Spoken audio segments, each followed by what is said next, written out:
Hello everyone, it's Mike Blackburn here. I've just released the latest edition of the Canterbury construction report and wanted to give you guys an update on what's going on in the local construction market. Lots of details to get through here, so I've put together a PowerPoint presentation which will make it a bit easier for me to explain the numbers. So what I'm going to do is I'm going to start with residential construction across all of New Zealand, talk a little bit about what's going on there, and then I'm going to bring it back and talk specifically about Christchurch, Selwyn and Waimakariri. For the 12 months to March in 2025, there were a little over 34,000 new residential dwellings consented across the whole of the country. Building consent numbers are still on a decline across most parts of the country, and as we can see here, places like Wellington down by 20%, Waikato down by almost 11%, Northland down by 30%, although obviously on a slightly smaller numbers. But we are starting to see some green arrows here and there, most noticeably in Otago, an increase of almost 31%, and that's largely driven by new residential construction in both Wanaka and Queenstown. And of course, Canterbury showing some green there, mainly driven by Christchurch, Selwyn and Waimak. So looking at these numbers here, this is the 12 months to March. As I said before, 34,000, down 3.3% on the 35,000 from 2024. Obviously, sort of the peak of the market was in 2022, but that trend of declining numbers is slowing, and I expect that for most parts of the country, by the end of this year, we'll actually see an overall upturn. Looking at this graph here, this looks at the rolling 12 months numbers, and you can see sort of for the last 25 years, there's been a lot of ups and downs right across the country. So here we sit at with 34,000 dwellings consented for the 12 months to March. But look at this red trend line. This shows that over that 25-year period, the average number of dwellings consented has been slightly under 28,000. So even though we've had a significant increase and then a substantial downturn in the market, we're actually still building reasonably well above that long-term average. So it's not like the bottom has completely fallen out of the construction sector. So what I want to do now is look specifically at Canterbury, Christchurch, Selwyn and Waimak, and look at that. So 1 in 5 new houses across all of New Zealand are built in Canterbury. So that's makes it a really strong construction sector down here locally. So for March 2025, there were 457 new residential dwellings consented. That's a slight decrease on March 2024 of just 1.7%. But here we see 55 dwellings consented in Waimak, 102 in Selwyn, down by 20% year on year. Don't get too concerned about that. And of course, 300 consented in Christchurch, which is a pretty good number. For those of you who do get my full report, I'd really encourage everyone to look at the spreadsheets that I send out with you, because what I've got is a spreadsheet of all building consents issued for each of these councils for the month. And not only does that tell you exactly every single dwelling that's consented, it tells you the address, the consented value, the floor size, the number of units, but more importantly, who the owner and who the applicant is. So if you're looking for a lot more detail that what sits behind these numbers, then the full report and the spreadsheets will give you much more detail there. But look, what I really like to do is I like to look at numbers on a 12-month basis. And so what we can see is that across all 3 councils, 5,847 dwellings consented, and that's an 11.3% increase compared to March 2024, which is great. Christchurch is up by 10%. I'll put a wee asterisk beside that. I'll talk about that in a couple of minutes. Selwyn, absolutely gangbusters, up 30%. Look, Waimakariri, not so much. One of the challenges that Waimak's had over the last few years is certainly by comparison to Selwyn, they haven't had the same level of greenfield subdivision developments coming through, but there are quite a number on the horizon. And again, I think that we'll see those numbers for Waimak pick up certainly by the end of the year. Right, so looking again for the 12 months to March, 5,847, which is that 11% increase on 2024. You see at the absolute peak of the market here in 2022, 6,800 dwellings. So we're about 1,000 behind where we were, but although the market has come down, we're certainly back on the increase, which is really, really great news. Looking at things on a rolling 12-month basis. Again, back here during the peak of the earthquake rebuild, we saw building consent numbers fall away through to 2018, and then obviously the market pick up again, and then fall away sharply. But again, look at this red trend line. We're actually back to where we would have been on this sort of long-term 10-year average. So again, I'm quite confident that the local construction market is in pretty good shape for the year going forward. Looking specifically at the three councils, it's unsurprising that Christchurch takes up the largest percentage of new dwellings consented when you look at the population numbers. Selwyn at 26%, and obviously a much smaller percentage there is Waimakariri with just that 12%. Again, 3,800 new dwellings in Christchurch, 1,300 in Selwyn. Again, down from the peak of 1,800 we saw a couple of years ago, but those numbers are on the increase and sort of just under that 700 mark for Waimakariri. Again, we can see, looking back for the last 10 years, we can see that Christchurch has had the greatest fluctuation in numbers. Selwyn has again remained relatively strong, reaching that peak of 1,800 in 2021, 2022, falling away to just on 1,000, but we can see that those numbers have picked up quite sharply. Looking here at Waimakariri, we can see that although the numbers have remained relatively stable for a while, just that last sort of little bit of a dip over the last 12 months.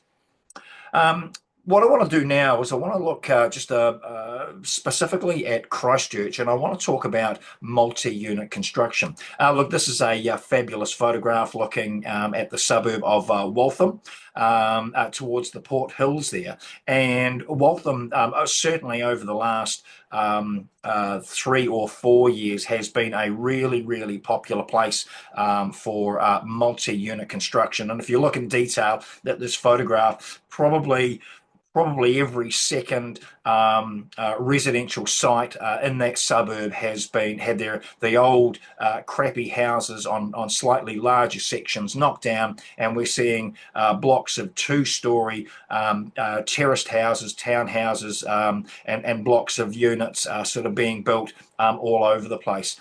Similarly in St Albans, again, a very, very popular place to build multi-unit construction. But the question I want to pose now is how many is too many with regard to multi-units? So in this graph here shows that from 2019, multi-unit construction has really grown significantly here in Christchurch City and become the predominant type of new construction that we're seeing. And in actual fact, at the peak of the market, we were seeing something like 75% of all new construction in Christchurch as part of a multi-unit development. Now, I just want to clarify exactly what I mean by multi-unit. So what I class as 2 or more residential dwellings consented on one building consent application is classified as a multi-unit. And so for the 12 months to March, again, we've had 2,400 units consented, and that's 63% of all dwellings consented in Christchurch. And the median size of those units is just 74 square meters. So, look, that's a modest two-bedroom unit at the most. But obviously what we're seeing built in Selwyn and Waimakariri is quite different again. Yes, we have seen an increase in multi-units over the last couple of years, but it's completely different to the type of construction that we're seeing in Christchurch. The majority of what we're seeing in Selwyn and Waimak are principally duplexes, so that might be a 3 or 4 bedroom family home, a couple of garages in between, and then a 2 bedroom unit attached next to that. And that might be for extended family, possibly for a rental property, or maybe even in some circumstances, once a code compliance has been issued, the builder, the developer is going back to the council and applying for a subdivision consent, so those things can be sold as 2 separate units. Last year, we did see some terraced, medium density terraced houses being built in Selwyn. Green Homes consented 22 units across 2 building consent applications. And currently, we've also got Tailored Homes building 26 units in Rolleston. So these genuinely are the first, what I would truly call medium density construction, but it's certainly not like that we're seeing that across the board. Just to sort of re-emphasize the type and style of housing that we're building, every month what I do is I look at the size of dwellings consented, and I break it down into size bands, which gives us an indication of the type and style of housing that's being built. And you can see here in Christchurch that 53% of all dwellings consented, certainly in March, were smaller than 100 square meters, where what we're seeing in Selwyn and Waimakariri is the vast majority of these units are 100 square meters or larger. And the reason why I want to bring your attention to this is if we have a look at the type and extent of our existing housing stock. So these bottom 3 graphs show Christchurch, Selwyn and Waimak, the number of bedrooms per residential dwelling, and this is recorded as per census. So in Christchurch, a really good mix of 2, predominantly 3 and 4 bedrooms. In Selwyn, clearly it's 3 and 4, and same thing in Waimakariri. But again, I bring you back to this here. What we're currently building in Christchurch and have for the last 4 or 5 years is predominantly these smaller 1 and 2 bedroom units. And look, I believe that market is now oversupplied. I believe that we've built too many of these smaller units, certainly in relation to our existing housing stock. Now, look, there's a lot of talk about intensification, and that certainly the Christchurch City Council is encouraging residents to live in these sort of medium density developments. A lot of what's being built is being delivered into short-term rentals, Airbnb, and I think that's one of the drivers there. But look, certainly over the last couple of weeks, there's been a lot of newspaper reports about how many rental properties there are on the market, and I think that the ongoing building in this multi-unit space, I issue a caution to everyone. I think that we've built too many, and I think that this is reflected in the oversupply in that rental market at the moment. But look, I want to talk a little bit now, maybe on some of the positives of the market, and I've dusted off my crystal ball, and I've got some projections for what I think are going to be some of the economic influences on the market going forward for the balance of this year and into next. Firstly is interest rates. Now, again, we've seen another cut in the official cash rate, which drops that down to 3.5%. This is clearly flowing on to retail interest rates, where we're seeing mortgages now available for under 5%. So a lot of mortgages now are 4.75% for 2 years. And of course, what that does is it makes it easier for first home buyers and even developers to get access to finance, which sort of gives confidence to the market to build more houses. Similarly with inflation, although there has been a very slight increase in the last quarter for inflation, it's still well within the band, the Reserve Bank's band of between 1% and 3%. And again, I think that gives confidence that the economy is improving, and that gives confidence to the market in general. Similarly with unemployment. So unemployment has remained stable at 5.1%, but of course here in Canterbury, it's generally lower than that. And again, I think that's another indicator that the Canterbury economy is doing better than other parts of the country. And of course, a big driver for why we build new houses is net migration into the country. Now, although that has dropped over the last 12 months or so, we're seeing less people come into the country. What we are seeing is we're seeing internal migration is very, very strong, certainly in Selwyn. Selwyn is by the population of Selwyn is the fastest growing across all of New Zealand.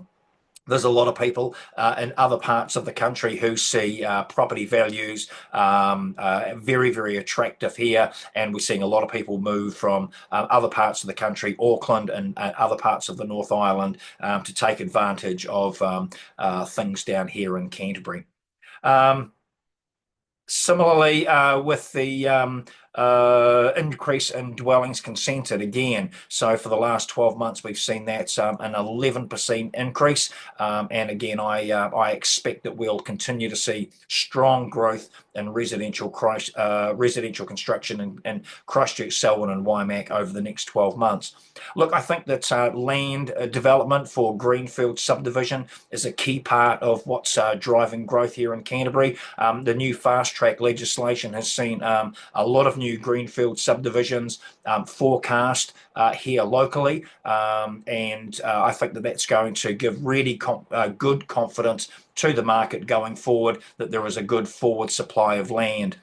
Perhaps a little bit negatively, again, I mentioned earlier on that I think that we've overbuilt in this multi-unit market, and I think we're likely to see a decline in that sector. So just I issue a word of caution to anyone who is building in that market at the moment. But look, overall, I think that building consent numbers for the balance of 2025 and through into 2026 are going to be good and strong. So look, that's a summary of the market as it sort of stands at the moment. Look, as always, if you have any questions about anything that's going on or anything you'd like to know or something a little bit deeper, please feel free to reach out and give me a call, and always happy to have a chat. So thank you for watching, and we'll hopefully see you next month for some even better results.